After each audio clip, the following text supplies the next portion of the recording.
ओम शांति। 31 मई 2025 के ईश्वरीय महावाक्य। पहले सुनते हैं आज की मुरली से होमवर्क। बाबा ने कहा, जब तक जीना है तब तक पढ़ना और पढ़ाना है। खुशी और पद का आधार है पढ़ाई।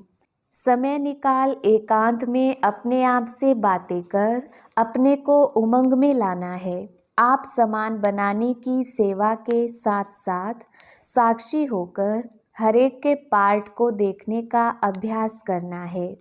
बाप को याद कर अपने आप को सुधारना है। और अब सुनते हैं महावाक्यों को विस्तार से। मुरली का सार। मीठे बच्चे, जब तक जीना है तब तक पढ़ना और पढ़ाना है। खुशी और पद का आधार है पढ़ाई। प्रश्न, सर्विस की सफलता के लिए मुख्य कौन सा गुण चाहिए? उत्तर, सहनशीलता का। हर बात में सहनशील बनकर आपस में संगठन बनाकर सर्विस करो। भाषण आदि के प्रोग्राम लेकर आओ। मनुष्यों को नींद से जगाने के लिए अनेक प्रबंध निकलेंगे।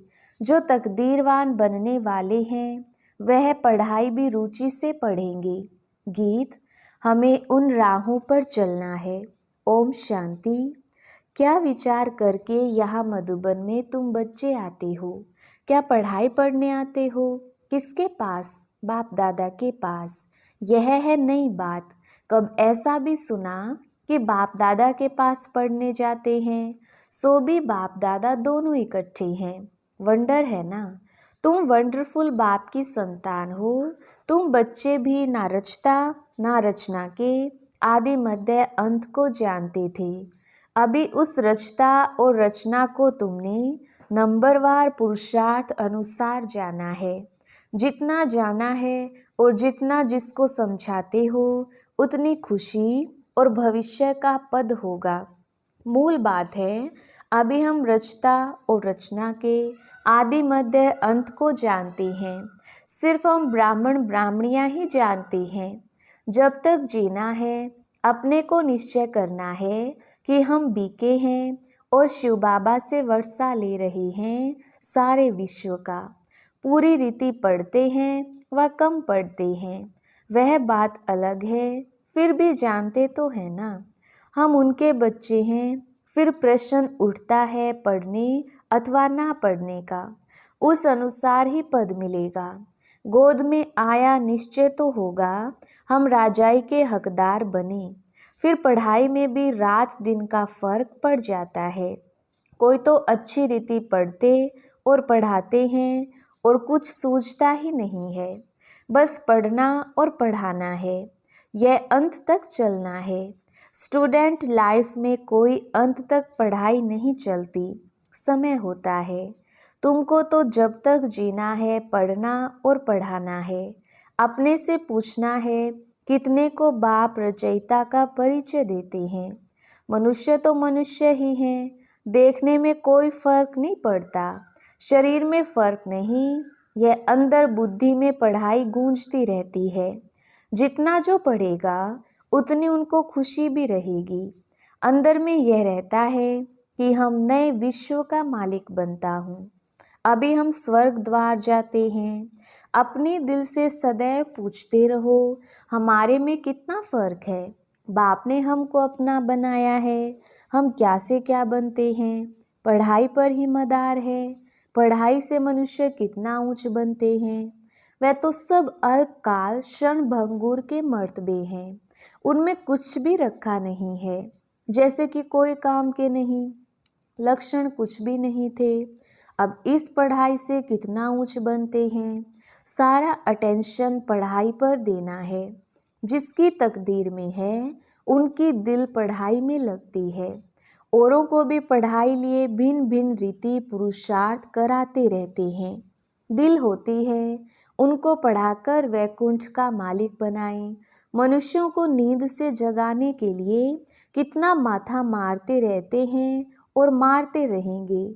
यह प्रदर्शनी आदि तो कुछ नहीं, आगे चलकर और प्रबंध निकलेंगे समझाने लिए।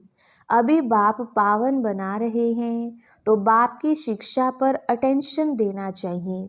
हर बात में सहनशील भी होना चाहिए। आपस में मिलकर संगठन कर भाषणों आदि के प्रोग्राम रखने चाहिए। एक अलग पर भी हम बहुत अच्छा समझा सकते हैं। ऊंचते ऊंच भगवान कौन। एक अलग पर तुम 2 घंटा भाषण कर सकते हो। यह भी तुम जानते हो, अलग को याद करने से खुशी रहती है। अगर बच्चों का याद की यात्रा में अटेंशन कम है, अलग को याद नहीं करते हैं, तो नुकसान जरूर होता है। सारा मदार याद पर है। याद करने से एकदम हेवन में चले जाते हैं, याद भूलने से ही गिर पड़ते हैं। इन बातों को और कोई समझ ना सके। शिव बाबा को तो जानते ही नहीं, भल कितना भी कोई भवके से पूजा करते हो, याद करते हो, फिर भी समझते नहीं। तुमको बाप से बहुत बड़ी जागीर मिलती है। भक्ति मार्ग में कृष्ण का दीदार करने के लिए कितना माथा मारते हैं। अच्छा दर्शन हुआ फिर क्या, फायदा तो कुछ भी नहीं हुआ। दुनिया देखो किन बातों पर चल रही है।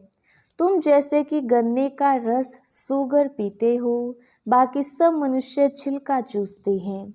तुम अभी सूगर पीकर पूरा पेट भर आधा कल्प सुख पाते हो, बाकी सब भक्ति मार्ग के छिलके चूसते नीचे उतरते आते हैं।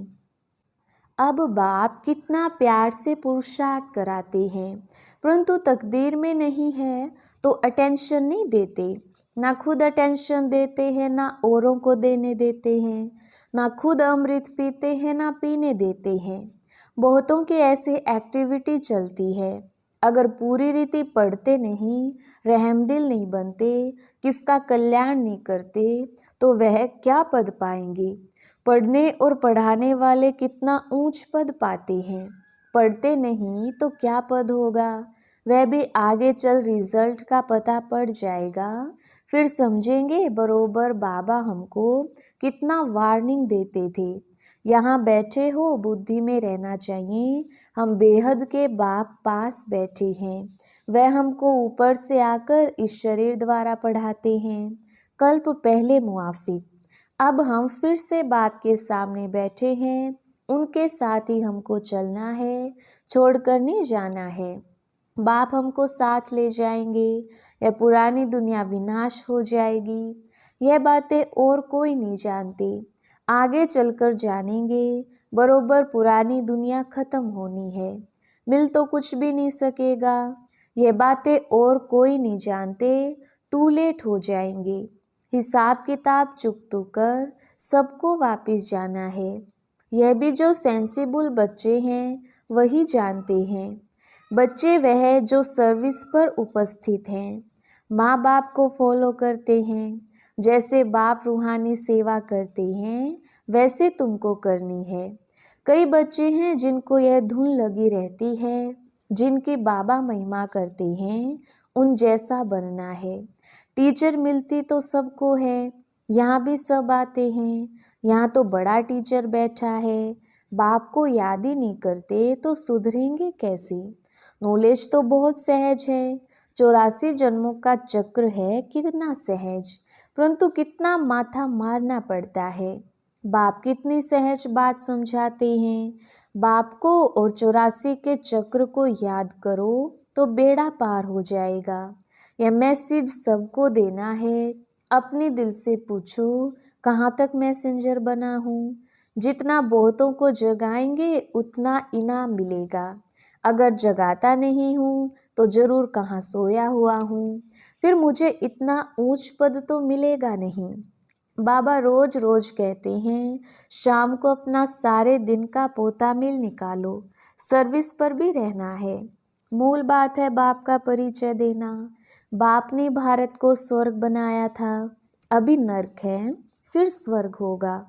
चक्र तो फिरना है, तमो प्रधान से सतो प्रधान बनना है।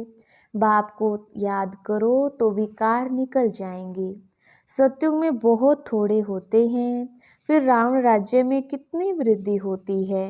सत्युग में 9 लाख, फिर धीरे धीरे वृद्धि को पाएंगे। जो पहले पावन थे वही फिर पतित बनते हैं। सतयुग में देवताओं का पवित्र प्रवृत्ति मार्ग था, अभी फिर अपवित्र प्रवृत्ति वाले बन पड़े हैं। ड्रामा अनुसार यह चक्र फिरना ही है। अब फिर तुम पवित्र प्रवृत्ति मार्ग के बन रहे हो। बाप ही आकर पवित्र बनाते हैं, कहते हैं मुझे याद करो तो विकर्म विनाश होंगे। तुम आधा कल्प पवित्र थे, फिर रावण राज्य में तुम पतित बने हो। यह भी तुम अभी समझते हो। हम भी बिल्कुल वर्थ नॉट ए पेनी थे। अभी कितनी नॉलेज मिली है जिससे हम क्या से क्या बन जाते हैं। बाकी जो भी इतने धर्म हैं ये खत्म हो जाने हैं। सब मरेंगे ऐसे जैसे जानवर मरते हैं। जैसे बर्फ पड़ती है तो कितने जानवर पक्षी आदि मर जाते हैं। नेचुरल क्लैमिटीज भी आएंगी, ये सब खत्म हो जाएगा। ये सब मरे पड़े हैं। इन आंखों से जो तुम देखते हो वह फिर नहीं होगा। नई दुनिया में बिल्कुल ही थोड़े रहेंगे। यह ज्ञान तुम्हारी बुद्धि में है। ज्ञान सा सागर एक बाप तुमको ज्ञान का वर्षा दे रहे हैं। तुम जानते हो सारी दुनिया में किचड़ा ही किचड़ा है। हम भी किचड़े में मैले पड़े थे, बाबा किचड़े से निकाल अब कितना गुलगुल बना रहे हैं। हम यह शरीर छोड़ेंगे, आत्मा पवित्र हो जाएगी।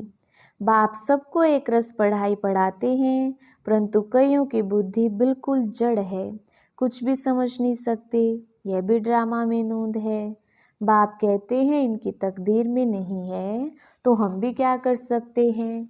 हम तो सबको एक रस पढ़ाते हैं, पढ़ते नंबरवार हैं। कोई अच्छी रीति समझकर और समझाते हैं। औरों का भी जीवन हीरे जैसा बनाते हैं। कोई तो बनाते ही नहीं, उल्टा अहंकार कितना है।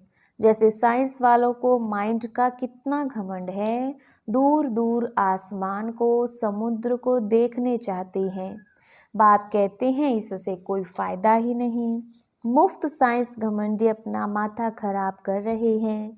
बड़ी बड़ी पगार उन्हों को मिलती है, सब वेस्ट करते रहते हैं। ऐसे नहीं कि सोनी द्वारिका कोई नीचे से निकल आएगी। ये तो ड्रामा का चक्र है जो फिरता रहता है। फिर हम समय पर अपने महल जाकर बनाएंगे नई दुनिया में।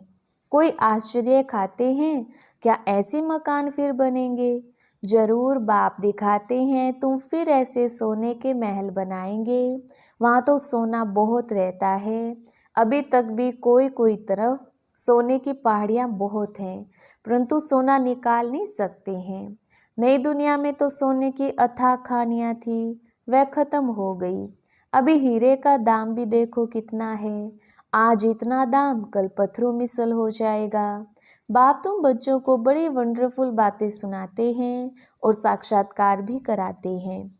तुम बच्चों को अब बुद्धि में यही रहना है। हम आत्माओं को अपना घर छोड़े 5000 वर्ष हुए हैं, जिसको मुक्ति धाम कहते हैं। भक्ति मार्ग में मुक्ति के लिए कितना माथा मारते हैं, परंतु अभी तुम समझते हो सिवाय बाप के कोई मुक्ति दे नहीं सकते, साथ ले नहीं जा सकते। अभी तुम बच्चों की बुद्धि में नई दुनिया है। जानते हो यह चक्र फिरना है। तुमको और कोई बातों में नहीं जाना है, सिर्फ बाप को याद करना है। सबको ये कहते रहो बाप को याद करो तो विकर्म विनाश होंगे।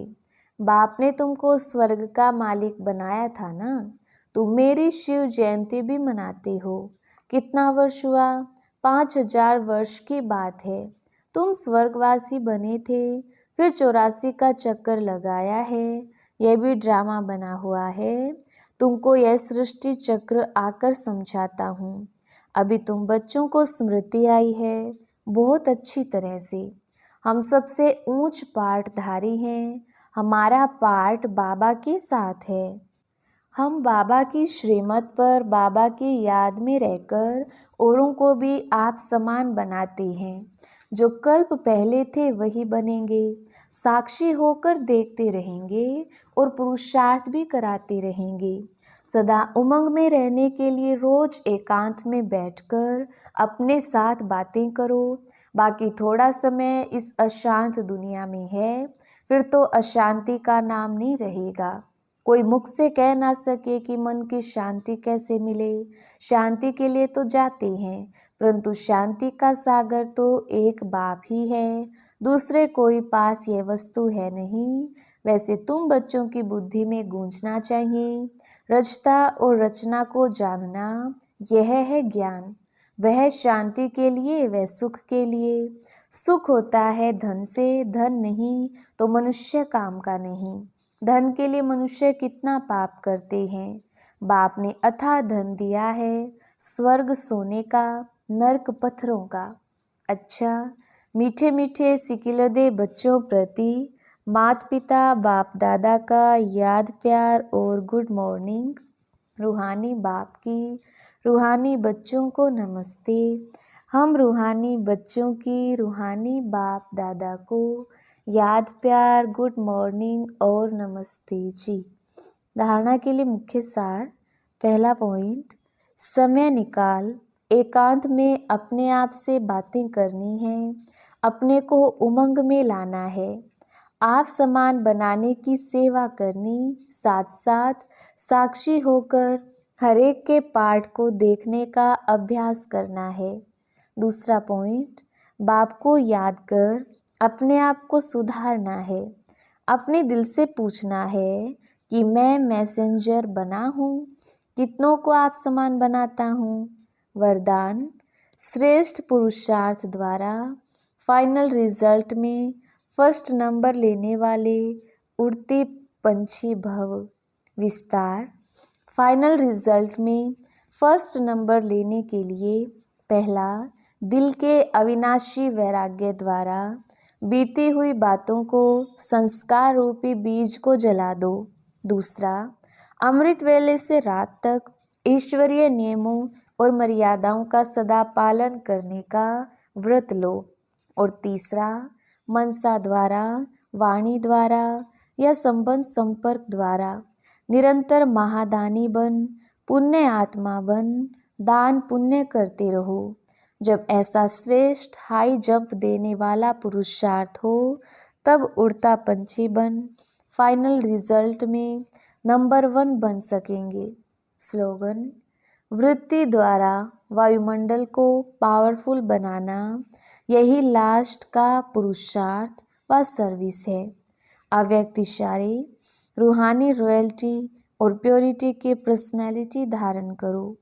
विशेष आत्माओं व महान आत्माओं को देश की व विश्व की पर्सनैलिटीज कहते हैं। पवित्रता की पर्सनैलिटी अर्थात हर कर्म में महानता और विशेषता। रूहानी पर्सनैलिटी वाली आत्माएं अपनी एनर्जी, समय, संकल्प वेस्ट नहीं गवाते, सफल करते हैं। ऐसी पर्सनालिटी वाले कभी भी छोटी छोटी बातों में अपने मन बुद्धि को बिजी नहीं रखते हैं। अच्छा, ओम शांति।